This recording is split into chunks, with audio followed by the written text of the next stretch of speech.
खुशामदीद। मैं मोहम्मद इमरान इस्तकबाल करता हूं आपका राजस्थान सरकार और वेदांता के CSR इनिशिएटिव ई कक्षा में, जिसके टेक्निकल पार्टनर हैं मिशन ज्ञान।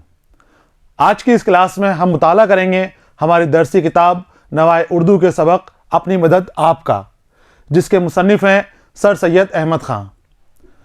इस वीडियो को हमने कुछ हिस्सों में बांटा है और पहले हिस्से के अंदर हमने सर सैयद अहमद ख़ान के बारे में मालूमात हासिल की है। जो वीडियो सर सैयद अहमद ख़ान के तारुफ के नाम से जारी हुआ है, पहला जो वीडियो था इस हिस्से का, उसको आप देखिए और सर सैयद अहमद ख़ान के बारे में जो मालूमात है हमारी निसाबी किताब में दी गई है वो सारी की सारी उस वीडियो में यकजा की गई है।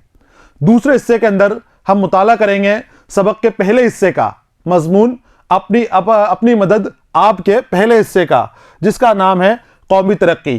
कौमी तरक्की किस तरह से हासिल हो सकती है, कैसे हम तरक्की कर सकते हैं, कैसे हम बर्बादी की तरफ जा सकते हैं और हमें अच्छा बनने के लिए, अच्छी कौम बनने के लिए, अच्छा इंसान बनने के लिए हमें क्या करना पड़ेगा और किस तरह से हम अपने हालात में बदलाव कर सकते हैं। ये चीज़ें जो सर सैयद अहमद ख़ान ने अपने मजमून अपनी मदद आप में दी है, हम इस पार्ट में इन सब चीज़ों का मुताला करेंगे। तो हम शुरू करते हैं हमारा सबक अपनी मदद आप। बच्चों, सबक शुरू करने से पहले एक मक़ौला है आपके लिए, कहावत है, जिसको आपको पूरा गौर से देखना है, गौर से सुनना है और पूरा का पूरा हमारा जो सबक है वो पूरा का पूरा इसी के ऊपर डिपेंड करता है कि ये लाइन आपसे क्या कहना चाह रही है, ये आपको क्या समझाना चाह रही है, आप क्या समझ रहे हैं। आपको पूरा का पूरा सबक एक लाइन में ही समझ में आ जाता है। खुदा उनकी मदद करता है जो आप अपनी मदद करते हैं। खुदा किनकी मदद करता है बच्चों? जो आप अपनी मदद करते हैं। सर सैयद अहमद ख़ान ने सबक के शुरू में वाज़ेह तौर पे कह दिया है, हमारे को ये बता दिया है कि खुदा उन्हीं लोगों की मदद करता है जो अपनी मदद आप करते हैं। अगर वो इंतज़ार में रहते हैं कि मेरी मदद कोई और कर दे या कोई और आकर मेरा काम कर दे, तो फिर उनके सारे काम धरे रह जाते हैं और वो ना तो तरक्की कर पाता है वो शख्स, ना वो कौम तरक्की कर पाती है। तो सबक के अंदर आगे आपने बताया है, सर सैयद अहमद ख़ान साहब ने बताया है कि ये निहायत उम्दा और आजमुदा मक़ौला है। ये बहुत अच्छा और आजमाया हुआ मक़ौला है। मक़ौला यानी कहावत, ये आजमाई हुई कहावत है कि खुदा उन्हीं की मदद करता है जो अपनी मदद आप करते हैं। इस छोटे से फ़िक्रे में इंसानों का और कौमों का और नस्लों का तजुर्बा जमा है। इंसानों का, कौमों का और नस्लों का तजुर्बा इस छोटी सी एक लाइन के अंदर जमा है कि खुदा उन लोगों की मदद करता है जो अपनी मदद आप करते हैं। आप किसी भी तरक्की याफ्ता कौम को देख लीजिए, तरक्की याफ्ता शख्स को देख लीजिए, अगर उसने तरक्की की है तो उसके पीछे उसकी कड़ी मेहनत और कड़ी लगन है, तब जाके वो उस मुकाम पर पहुंचता है जहां पर आप उसको देख रहे हो। अगर उसने किसी और के ऊपर मुनहसर हो जाता, किसी और के ऊपर निर्भर हो जाता, तो वहां पर वो तरक्की नहीं कर पाता।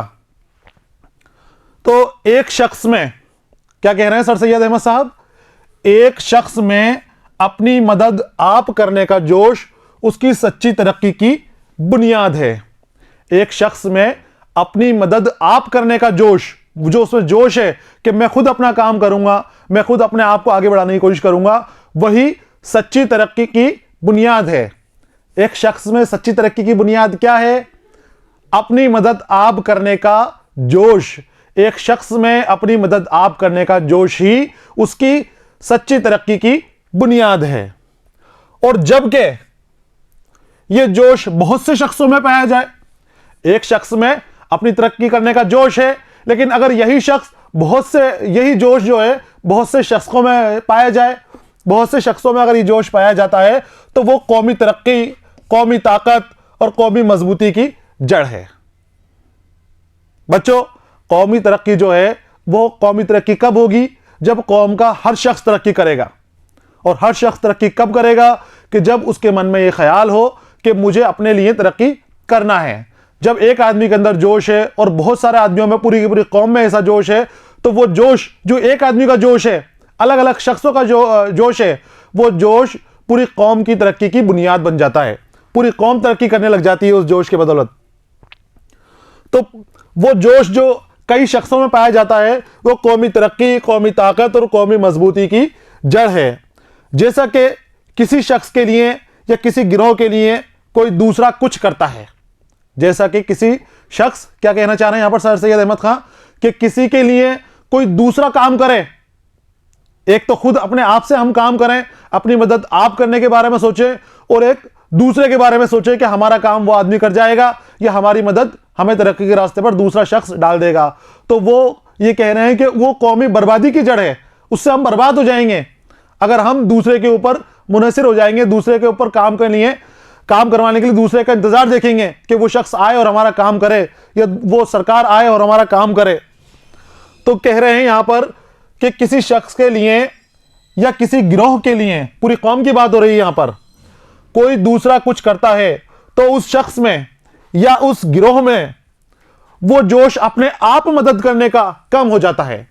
जब हम इंतजार करते हैं कि कोई और हमारा काम कर दे, कोई और हमारी मदद कर दे, तो जो हमारा अंदर का जोश था जिसके बारे में हम अभी बात कर रहे थे, वो जोश अपने आप खुद ब खुद कम हो जाता है, खत्म हो जाता है वहां से। और फिर दूसरा कुछ करता है तो उस शख्स में या उस गिरोह में वो जोश अपने आप मदद करने का कम हो जाता है। फिर वो अपने आप मदद करने का इंतजार में नहीं रहता, वो हमेशा ये सोचता रहता है कि कोई ना कोई आकर मेरी मदद कर दे। और जरूरत अपने आप मदद करने की उसके दिल से मिटती जाती है, और उसके दिल से ये जरूरत मिटती जाती है कि मैं अपने आप की मदद करूं, क्योंकि वो दूसरे के ऊपर डिपेंड हो जाता है। हर काम उसका दूसरा आदमी करता जा रहा है, और जब तक वो काम नहीं करेगा तब तक वो शख्स बैठा हुआ इंतजार करता रहता है। तो उसके दिल से उस काम के लिए, अपना काम पूरा करने के लिए जो जरूरत है अपने आप करने की, अपनी मदद आप करने की, वो चीज चली जाती है। इस पैराग्राफ से हमें समझ में आ रहा है बच्चों, इक़्तिबास से समझ में आया हमें कि हमें हमेशा अपनी मदद आप करने के बारे में सोचना चाहिए। हमें जितना भी काम करना है वो खुद को ही करना है, किसी दूसरे के ऊपर अपने काम को बिल्कुल भी नहीं छोड़ना है। और जब हम सब अपना काम करने लग जाएंगे, हर आदमी अपना काम करने लग जाएगा और उसमें जोश आ जाएगा कि नहीं, मुझे किसी की मदद नहीं चाहिए, मुझे किसी की मदद नहीं चाहिए, मैं अपना काम खुद ही करूंगा, मैं अपना काम खुद कर लूंगा और पूरा कर लूंगा और टाइम पर कर लूंगा। तो फिर बच्चों वो जोश अगर हर शख्स में हो जाए तो फिर वो शख्स ही तरक्की करता ही है, वो शख्स के साथ उसकी कौम भी तरक्की करती है, उसका मुल्क भी तरक्की करता है साथ में।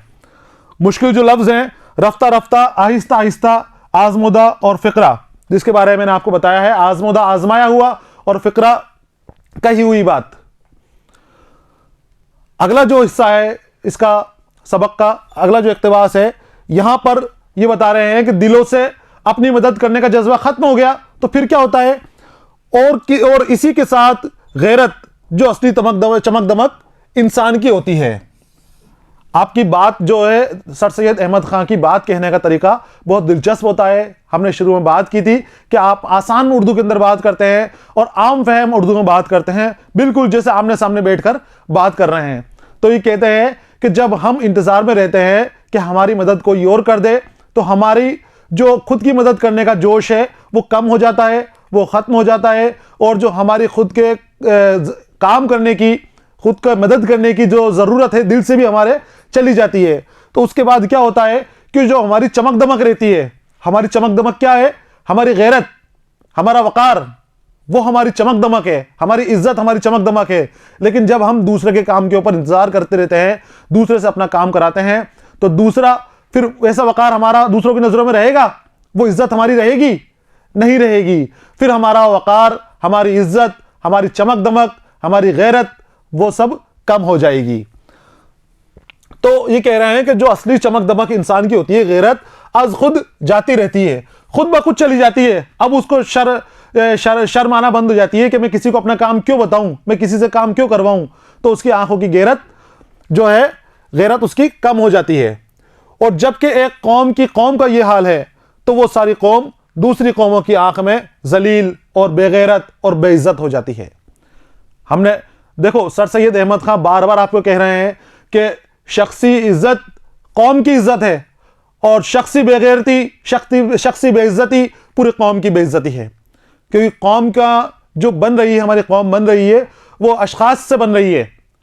अगर सभी अपनी कामयाबी के बारे में सोचेंगे, सभी अपनी तरक्की के बारे में सोचेंगे, तो कौम की इज्जत होगी। और सभी खराब बातों में लग जाएंगे, बेइज्जती कामों में लग जाओगे, तो पूरी की पूरी कौम की ही बेइज्जती होगी। तो सर सैयद अहमद खां कह रहे हैं कि हमारी जब मदद करने का जज्बा, जोश हमारे अंदर से खत्म हो जाता है, हम अपनी मदद करने का जोश खत्म कर देते हैं, जज्बा खत्म कर देते हैं, तो फिर हमारी गैरत चली जाती है, खुद ब खुद खत्म हो जाती है। और जब पूरी कौम की कौम का यह हाल है, तो वो कौम दूसरी कौमों के नजर में, जो दूसरे लोग हमको देखेंगे, दूसरे मुल्क के लोग हमें देखेंगे, दूसरे मुआशरे के लोग हमें देखेंगे, तो हम सब उनकी नजरों में बेइज्जत अपने आप को पाएंगे। तो ये कह रहे हैं कि जलील हो जाती है, बेगैरत हो जाती है और बेइज्जत हो जाती है जो कौम अपनी मदद आप नहीं करती और अपना काम खुद नहीं करती, वो खुद की नजरों में तो जलील होती है, ख्वार होती है, साथ ही दूसरी कौमों के नजरिए के अंदर भी जलील और बेगैरत और बेइज्जत हो जाती है। आदमी जिस कदर के दूसरे पर भरोसा करते जाते हैं, क्या कह रहे हैं सर सैयद अहमद खान साहब? आदमी जिस कदर दूसरे पर भरोसा करते जाते हैं, हम जैसे जैसे दूसरों के ऊपर भरोसा करते जाते हैं, जैसे जैसे हम सोचते जाते हैं कि हमारा काम आकर कोई और कर दे, ख्वाह अपनी ही भलाई और अपनी ही तरक्की का भरोसा, चाहे उसमें अपनी ही भलाई हो, उसमें अपना फायदा हो रहा है, अपनी तरक्की हो रही है, लेकिन जब हम दूसरों से मदद लेते हैं तो हमें बेगैरत होना ही पड़ता है, हमें बेइज्जत होना ही पड़ता है, चाहे उसमें अपनी तरक्की हो, उसमें भलाई हो। चाहे वो काम हम किसी और से बात कर रहे हैं, हम कहेंगे गवर्नमेंट से ही करवाएंगे हम, तो गवर्नमेंट भी वो काम करती है, तो वो भी हमें सर सैयद अहमद खां कह रहे हैं कि आपको गवर्नमेंट के भरोसे भी नहीं रहना है कि गवर्नमेंट या सरकार या वक्त की जो हुकूमत है वो आपका काम कर दे, आपकी तरक्की के लिए कुछ काम कर दे। लेकिन नहीं, यहां सर सैयद कह रहे हैं कि आपको अपनी गवर्नमेंट के भरोसे ही नहीं रहना है। ये अम्र बदीही और लाबदी है, यानी कि इसका कोई इस नजरिए से देखा जाए, इसको अम्र बदीही का मतलब ये होता है कि वो बात जिसके कोई सबूत की जरूरत नहीं हो, दलील की जरूरत नहीं हो। तो ये कह रहे हैं कि आप गवर्नमेंट से बात करने के लिए या गवर्नमेंट से अपनी तरक्की के लिए बात करोगे, तो ये भी, इसमें भी कोई उसकी बात नहीं है, कोई दलील की बात नहीं है कि गवर्नमेंट आपका काम कर तो देगी, लेकिन आप बेगैरत हो जाओगे, बेइज्जत हो जाओगे आप। तो वो इस कदर बेमदद और बेइज्जत होते जाते हैं। तो जब आप किसी के ऊपर भरोसा करते हैं, अपने काम को छोड़ देते हैं, तो आप बेमदद और बेइज्जत होते चले जाते हैं, बेगैरत होते चले जाते हैं, चाहे आप गवर्नमेंट के भरोसे ही क्यों ना हो। तो आपको अपनी मदद खुद करनी पड़ेगी, अपने हालात आपको खुद ही सुधारने पड़ेंगे। अब आपसे मुखातिब होकर कह रहे हैं या आपसे पूछ रहे हैं कि ए मेरे हम वतन भाइयों, सर सैयद अहमद खां आपसे मुखातिब हैं और वो कह रहे हैं कि ए मेरे हम वतन भाइयों, अब आप बताइए क्या तुम्हारे यही हाल नहीं है? पूछ रहे हैं सर सैयद अहमद खां, क्या तुम्हारे यही हाल नहीं है? तुम अपनी मदद आप कर रहे हो या तुम किसी के भरोसे बैठे हुए हो कि कोई और आकर तुम्हारा काम कर दे, हमें तरक्की के रास्ते पर गवर्नमेंट चला दे, हमें पढ़ना लिखना गवर्नमेंट सिखा दे, हमें आगे बढ़ने का रास्ता गवर्नमेंट दिखा दे, कोई दूसरी कौम आकर दिखा दे। नहीं, गवर्नमेंट नहीं करेगी, दूसरी कौम नहीं करेगी, और वो करेगी तो आप अपनी खुद की नजरों में और उनकी नजरों में बेगैरत और बेइज्जत हो जाओगे। आपको अपनी तरक्की के काम, अपने आगे बढ़ने के काम खुद को ही करने पड़ेंगे, खुद ही को ही अपने आगे बढ़ने का मोर्चा संभालना पड़ेगा। तो ये पूछ रहे हैं आपसे कि आपके क्या ये हाल नहीं है? गौर व फिक्र करने की बात है, हमें सोचना चाहिए कि हम किस रास्ते पर जा रहे हैं, हम किस तरफ जा रहे हैं। जब हमारी कौम में बहुत ज़्यादा बुराई पैदा हो गई, बहुत ज़्यादा बदकारियाँ पैदा हो गई, तब जाकर उस फिक्र के अंदर उसकी इस्लाह के लिए सर सैयद अहमद खान ने ये मजमून लिखा था। और लगभग 150 साल पहले, 200 साल पहले आपने ये मजमून लिखा था। लेकिन आज भी बच्चों हमारा यही हाल है, हम वही काम करते हैं जो 150 साल 200 साल पहले करते थे। पढ़ाई से दूर है, अच्छे कामों से दूर हैं। तो उनके पास आने के लिए हमें क्या करना पड़ेगा? हमें अपनी मदद आप करनी पड़ेगी और अपनी मदद आप करने का जज्बा हमें जगाना पड़ेगा। अगर हम अच्छी कौम बनना चाहते हैं, अच्छे इंसान बनना चाहते हैं और इंसानियत की मदद करना चाहते हैं। और ये एक नेचर का कायदा है। अब आपको नेचर का कायदा बता रहे हैं सर सैयद अहमद खां कि जैसा मजमुआ कौम की चाल चलन का होता है, जैसा मजमुआ जमा, जैसा हमारी कौम की चाल चलन का जमा होगी, जैसी हमारी कौम की चाल चलन होगी, वही यकीनी उसी के मुआफिक उसके कानून और उसके मुनासिब हाल गवर्नमेंट होती है। ये खास बात है बहुत, कि जैसी कौम होती है उसी के मुनासिब हाल उसकी गवर्नमेंट होती है। जैसे आप होंगे वैसी ही आपकी सरकार होगी। अगर आप अच्छे होंगे, अगर आप जगे हुए होंगे, बेदार होंगे, अपने हकूक़ के बारे में आपको जानकारियाँ होगी, सारी मालूमात आपको अपने बारे में होगी कि कब क्या करना है और क्या नहीं करना, तो गवर्नमेंट आपसे डरेगी और आपसे ऐसे काम नहीं करेगी कि जिससे आपको परेशानी हो। और अगर आप सोए रहे, बेदार नहीं रहे और गफलत में रहे, तो फिर गवर्नमेंट भी उसी तरह की होती है और आपके ऊपर उसी तरह की हुकूमत की जाती है। तो इस लाइन से एक बार फिर मैं आपको बता दूं कि नेचर का कायदा बता रहे हैं कि नेचर का कायदा है कि ये तो होगा ही होगा। जैसे मैंने बताया अम्र बदीही, कि वो तो किसी दलील की जरूरत नहीं है उस चीज के अंदर, अम्र बदीही के अंदर बताने के लिए कि ये एक नेचर का कायदा है। नेचर का कायदा क्या है कि जैसा मजमुआ चाल चलन कौम का होगा, जैसा मजमुआ चाल चलन हमारी कौम का होगा या किसी भी कौम का होगा, तो वैसे ही उसके ऊपर वैसा ही चाल चलन उसके कानून का होगा, उसकी हुकूमत का होगा, उसकी गवर्नमेंट का होगा, वैसा ही चाल चलन। जिस तरह के पानी खुद अपनी पंसाल में आ जाता है, जिस तरह पानी अपनी खुद पंसाल में आ जाता है, यह भी नेचर का कायदा है कि पानी अपनी पंसाल में आ जाता है। पंसाल होता है एक तरीका पानी के दीवारों वगैरह की नापजोक करने के लिए, वो पानी अपनी बराबरी, दोनों सतहों की बराबरी बता देता है। तो उसी तरह वो नेचर का कायदा है। और यह भी नेचर का कायदा है कि जैसा आपकी चाल चलन आपकी कौम का होगा, जैसा आपका खुद का होगा, वैसी ही आपके ऊपर सरकार होगी, वैसी ही आपकी हुकूमत होगी। इसी तरह आप कह रहे हैं, सर सैयद अहमद खां कह रहे हैं कि उम्दा रियाया पर उम्दा हुकूमत होती है, उम्दा रियाया पर उम्दा हुकूमत होती है, और जाहिल और खराब और ना तरबियत याफ्ता रियाया पर वैसी ही अक्खड़ हुकूमत करनी पड़ती है।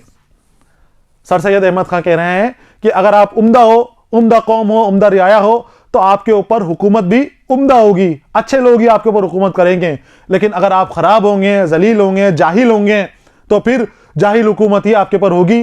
और वो हुकूमत की भी मजबूरी होती है कि फिर आपको उसी तरह से हैंडल करना पड़ता है, उसी तरह से आपके ऊपर हुक्म चलाना पड़ता है।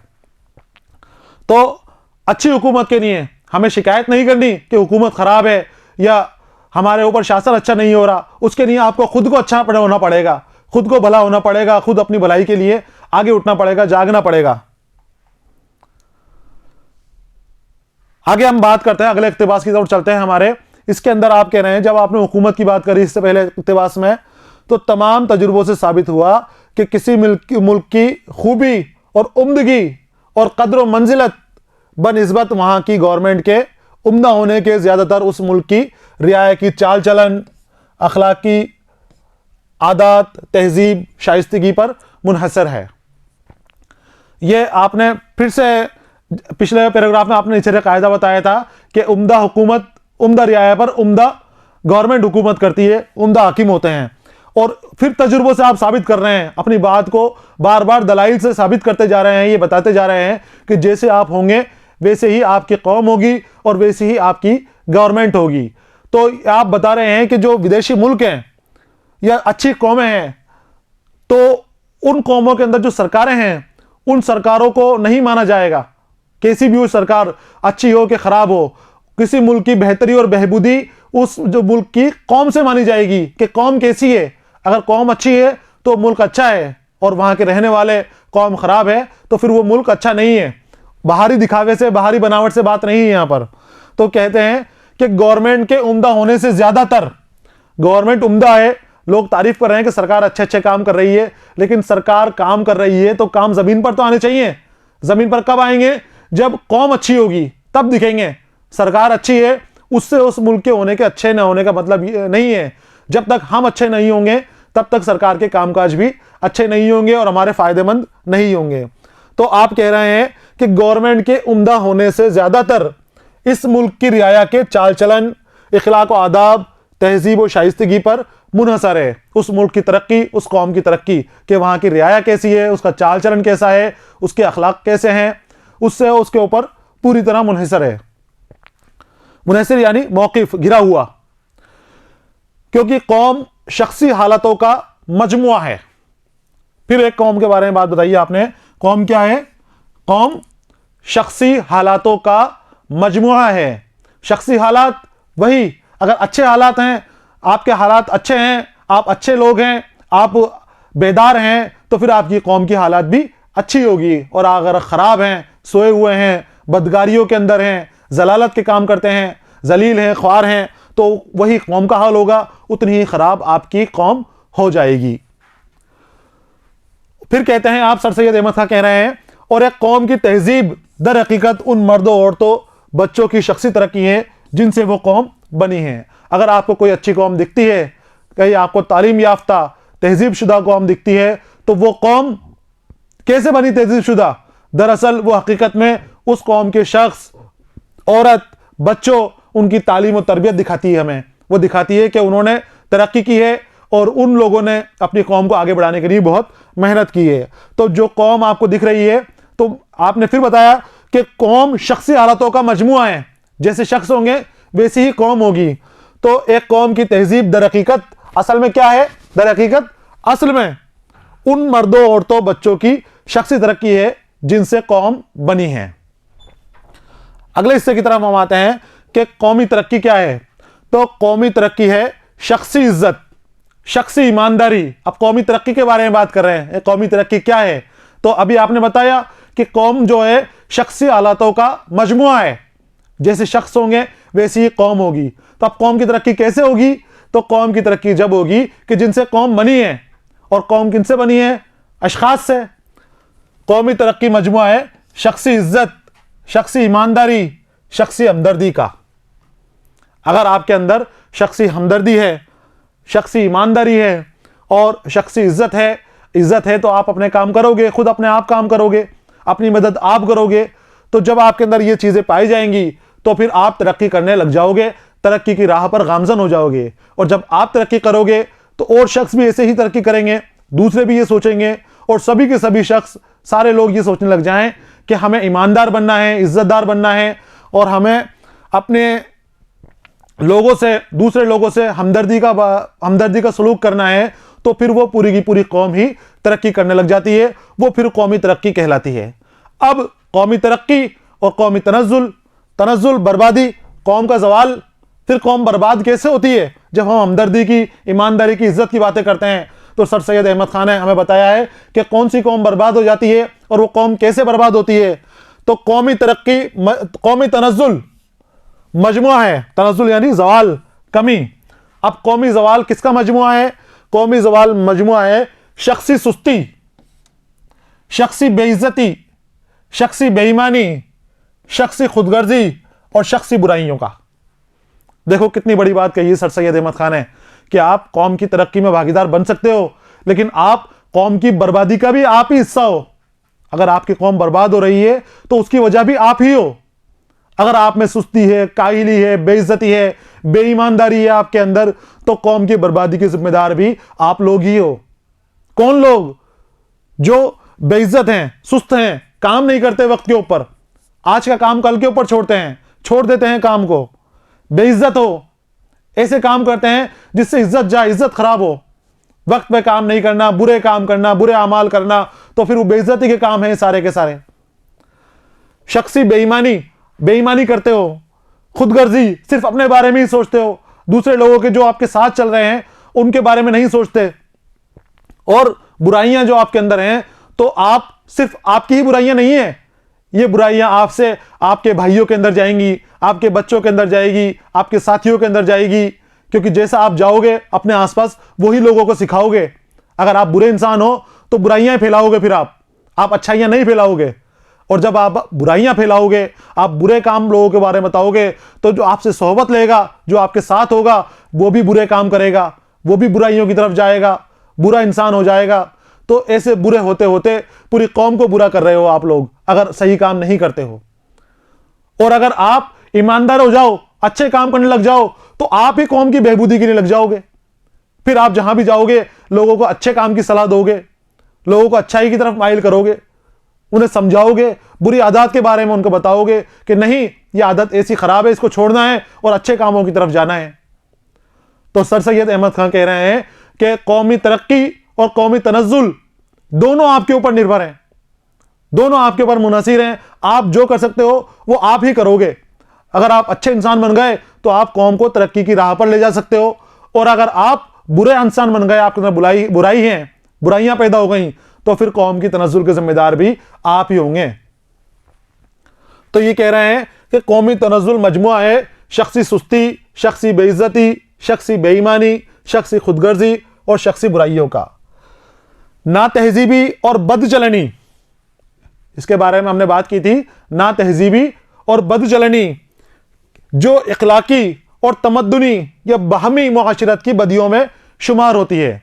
अब ना तहजीबी और बदचलनी, ये हम अगर कौम के बारे में बात करें कि ये तो कौम की बाहरी चीज़ है, मुआशरे के बाहर की चीज़ है, मुआशरती चीज़ है, ये इंसान के बारे में हम बात नहीं करें तो नहीं, ये इंसान की नहीं है, ये कौम की नहीं है, ये शख्स की बुराई है, ना अखलाकी।